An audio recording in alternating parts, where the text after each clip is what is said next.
J'ai remis la clôture autour de la terrasse. Je vais voir où est la petite araucana. Ah ben je la vois. Elle est dans la serre. Parce qu'elle traîne avec les canards. Elle n'a pas compris qu'elle était une poule.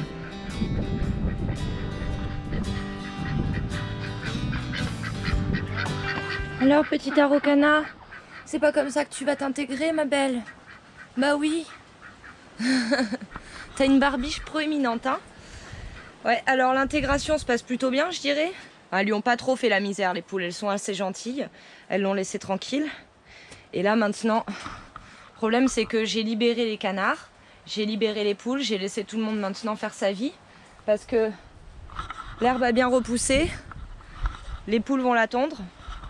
Alors les canards squattent ici. Parce que maintenant, c'est Junior le leader. Et Junior il suit la poule. Alors mes canards. Alors Ivy. Canounette. On la voit même pas Canounette. Elle est camouflage ce canon.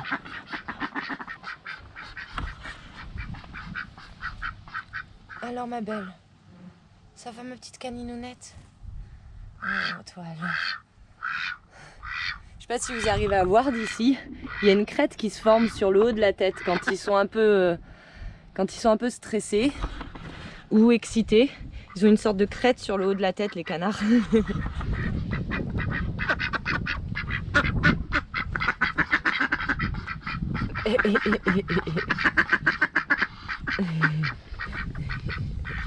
Bon, on va les laisser tranquilles. La petite poule, elle est toujours là. Alors, petite araucana. Bon, en tout cas, elle rentre toute seule au poulailler avec les autres poules le soir, donc ça c'est bien. Hier soir, elle est rentrée toute seule. Il a fallu que j'aille chercher quand même les canards qui étaient restés dans l'enclos avec les poules et que j'ai raccompagné à leur maison. Alors voilà ce que je voulais vous montrer. Regardez-moi cette herbe magnifique. Vraiment, là, je suis super contente. Et là, l'herbe, on voit que les brins d'herbe sont pointus au bout. Donc ça veut dire qu'on peut laisser les poules revenir. L'herbe a assez poussé. Le sol s'est assez reposé. Alors, on voit la différence. Si on regarde là, on voit qu'on a une belle herbe. Là aussi, à partir de cette... On a ici, j'ai fait passer les poules dans le poulailler mobile. Là aussi. Là. Tout là-bas près du potager. Et quand on regarde ici, ça c'est la zone où je les ai pas fait passer là. Et voilà le résultat. Voilà la différence. Regardez bien. Les poules sont passées là, les poules sont pas passées là. Voilà, en un passage, un peu de fiente, ça fait toute la différence. Donc il faut vraiment que je les fasse passer plus souvent sur l'herbe. Même si l'année prochaine, je pense que ça va être compliqué. Parce que je vais élever mes poules de chair devant la maison. Alors, aujourd'hui, ce qu'il faut que je fasse, c'est que je déplace tout le bois là, ici, que je fasse passer ça sous l'enclos, sous l'abri. Alors, les panneaux solaires sont montés, comme vous pouvez voir. Les panneaux solaires, ça fait le job, hein, vraiment. C'est un rayon de soleil et ça produit à mort, c'est dingue. Alors si vous regardez, il a rajouté des gouttières là. Entre chaque panneau, vous avez des gouttières parce que sinon il y avait des infiltrations en dessous. Voilà, donc on voit les gouttières ici qui passent. Et sur les côtés, pour que l'humidité ne pourrisse pas le bois, parce que le vernis souvent ça suffit pas. Il a utilisé du goudron en bombe, il a bombé les côtés donc ça a l'air de faire le job. Enfin pour l'instant, on verra à la fin de l'hiver. Bon donc, je vais mettre le bois ici. On va mettre le bois ici et là pour éviter que le buggy soit visible de la route. Et puis aussi pour le garder à l'abri. Alors non, ce que je vais faire, c'est que je vais me déplacer ce bois, je vais me le mettre ici, à l'abri. Ça c'est le bois qui est humide, le plus humide parce qu'il est au niveau du sol.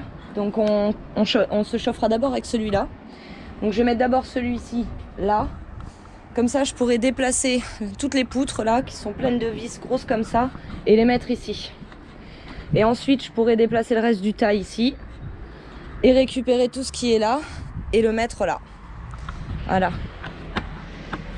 Et ensuite je pourrais couper un peu de bois. Ça c'est Petit Araucana, la nouvelle derrière là. Vous voyez, ça y est, elle s'est intégrée. Là c'est une queue de kinou.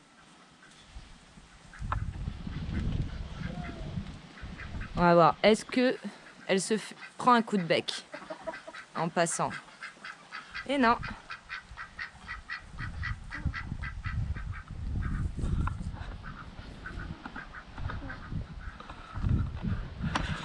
Ça y est, elle s'est intégrée.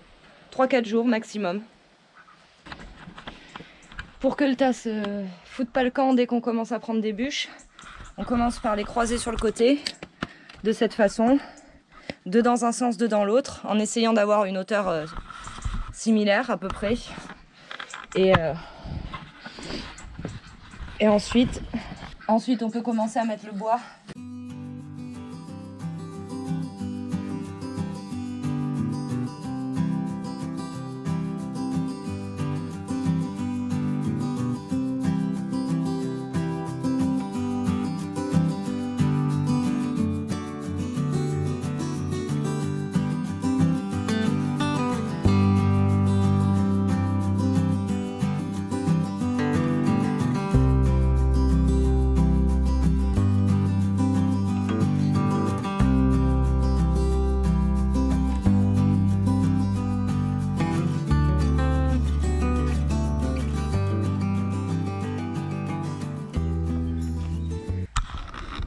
Ça, c'est tout ce qui est enterré dans le sol, là derrière. Ça va faire un sol bien meuble avec plein de vers de terre pour les poules, elles vont adorer. Bon. Par contre, c'est sale, hein. Et bouffé par les insectes. Et après, je vais pouvoir déplacer ce tas ici et récupérer le bois sec là-bas. J'ai ramassé tout ça. Je garde quand même parce qu'on sait jamais, ça peut servir. Bon, ça je pense pas que ça servira, mais tous ces petits bouts de bois là, on sait jamais, ça peut servir. J'ai doublé le tas de bois ici, je pense que je vais essayer de le monter un peu plus haut, mais j'espère qu'il va pas finir par tout béner derrière. J'ai déplacé tout le tas de bois qui était là, c'est là. Vous pouvez voir, on a des piquets. Ça c'est pas mal, les piquets pour le jardin. Donc je les garde. D'ailleurs je vais garder tout le bois je pense. Ça me fait mal au cœur d'amener ça à la déchetterie. Donc maintenant il faut que je finisse de déplacer ça. Il y a eu une grosse pluie là entre temps et on a l'impression qu'il va faire nuit maintenant. Puis on a rangé le buggy.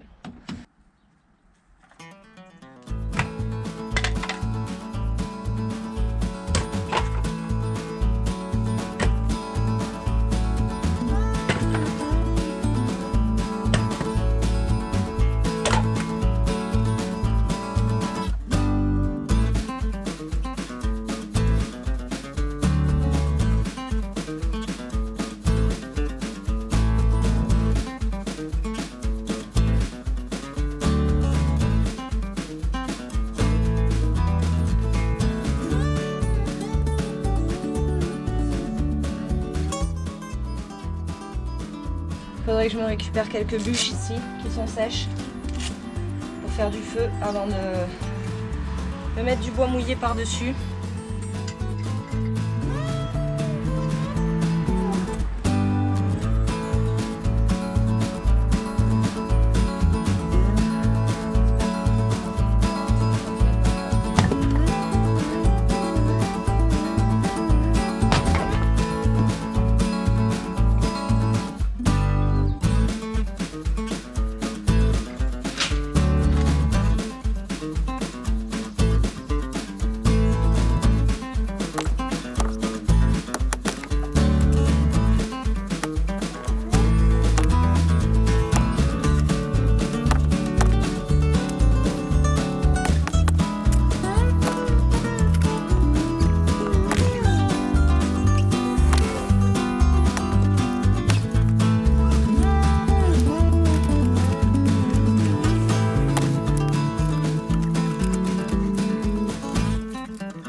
Voilà comment on se chauffe pour 400 € par an maximum, sachant que cette année ça nous coûte rien, puisqu'il me restait beaucoup de bois de l'année dernière et que mon voisin m'en a donné aussi.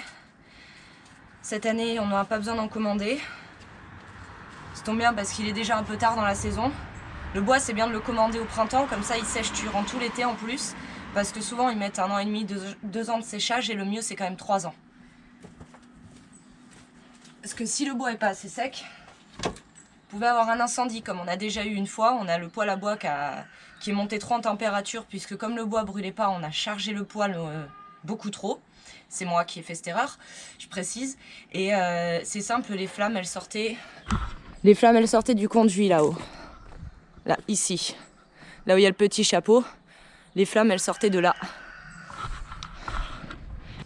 Si ça vous arrive, la chose à ne pas faire, c'est balancer de l'eau directement dans le conduit avec un tuyau.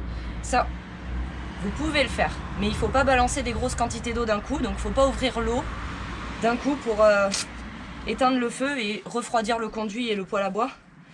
Parce que, comme vous l'expliquerez les pompiers, le choc thermique que ça risque de provoquer au niveau de la pierre du conduit, ça peut faire que votre conduit il va fissurer, il va péter et il va s'effondrer sur votre toiture. Heureusement, Renaud il a déjà eu cette expérience avec ses parents étant gamin. Alors il savait quoi faire. On a déjà vidé un extincteur sur la base du feu, dans le poêle à bois, pour l'éteindre. Ensuite on a vidé un extincteur depuis le haut du conduit. Et après on a fait couler pendant 1h30 de l'eau au goutte à goutte le long du conduit, tout doucement, avec le tuyau, en laissant l'eau couler vraiment très doucement. Et bien sûr, on s'est retrouvé avec des dizaines et des dizaines de litres d'eau dans le salon. Mais bon, vaut mieux ça que plus de maison. Alors voilà pourquoi il faut du bois bien sec. Nous, la stère de bois, on l'a à 60 € je crois, en 33 cm. Plus vous prenez, plus votre bois est long, moins ce sera cher. En 1 mètre par exemple, je crois que c'est 50 ou voire 45 € la stère. Mais nous on est obligé de mettre du 33 parce que sinon dans le poêle c'est trop grand. Plus on prend de quantité, moins c'est cher. Vous voyez, elle trouve plein de choses dans le sol là. Ici il y avait du bois depuis un bon moment, donc il y a plein d'insectes, plein de vers. Elles se régalent les poulettes.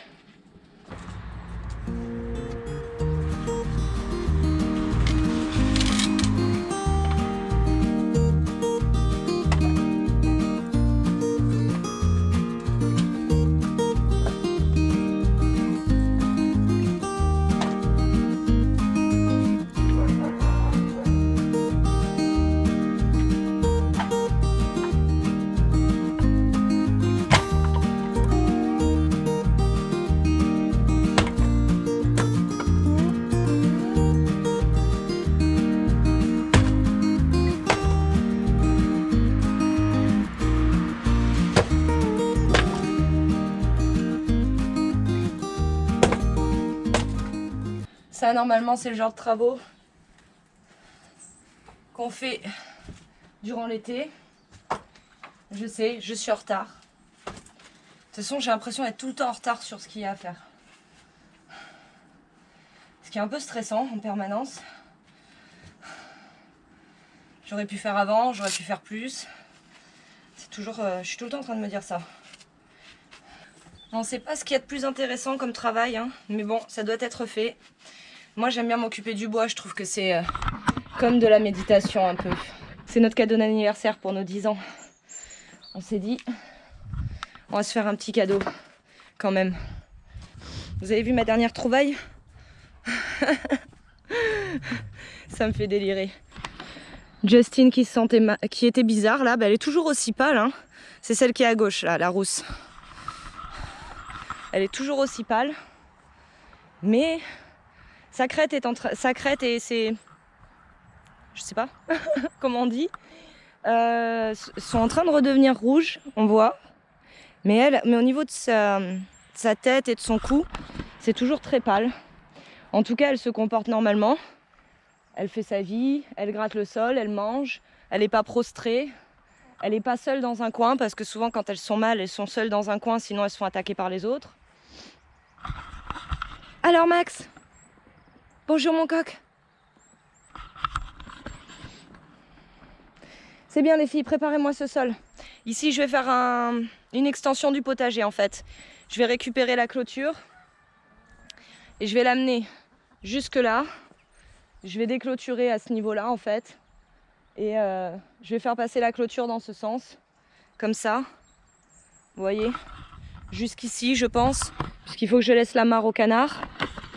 Et cette zone ce sera un potager. On a de l'herbe qui pousse partout sur le compost maintenant. Faudrait peut-être que je fasse quelque chose. Ou sinon je laisse comme ça. J'attends encore un peu que les œufs disparaissent. Et je vais donner à manger aux poules par-dessus le tas de compost. Comme ça elles vont au fur et à mesure me le répandre sur cette zone. Et ça me permettra de ne pas avoir à le faire moi-même. Alors qu'est-ce qu'il dit le sol ici? Voyons voir. Il est pas trop mal, hein, il est bien noir. Sachant qu'on part de sable. C'est encore sableux. Ça manque de matière. Mais c'est pas trop mal. Ici on a de la ronce. Il va falloir que je vienne avec la débroussailleuse. D'ailleurs il faut que je l'empêche de marcoter celle-là. Voilà. Elle descend carrément du sapin quoi. Tant que je suis là, je vais aller voir s'il n'y a pas des œufs de canounette. Parce qu'en ce moment elle me les donne plus. Elle me les donnait puis elle a arrêté. Elle est généreuse mais pas trop. J'aimerais bien retirer toute cette ronce, arriver à m'en défaire une bonne fois pour toutes. Et oh oh oh. Et là vous voyez, elle va carrément marcoter à côté chez mamie et ça c'est pas bien. Il faut que je m'en occupe là. Waouh, j'ai failli me ramasser. Prochaine chose à faire, virer toute cette ronce et faire en sorte que surtout ça marcotte pas chez mamie.